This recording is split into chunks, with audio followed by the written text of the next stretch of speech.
ला आए हम गेनहारी साग कनी सरसों लाल मिर्चा को फोरन दिलों हाँ साग डाल देव चना डाल देव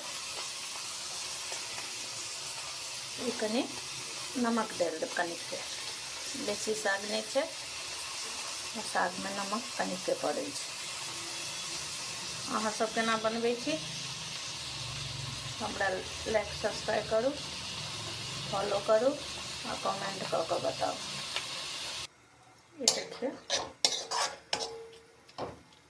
एहिमे कनी पानी जोड़ देवे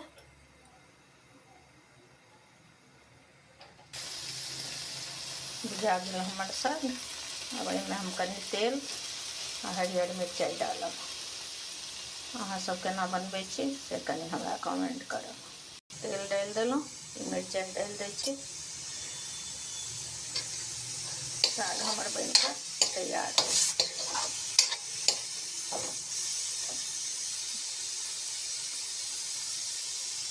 अहाँ सबके केहन लागल कनी हमरा सपोर्ट करू लाइक सब्सक्राइब करू।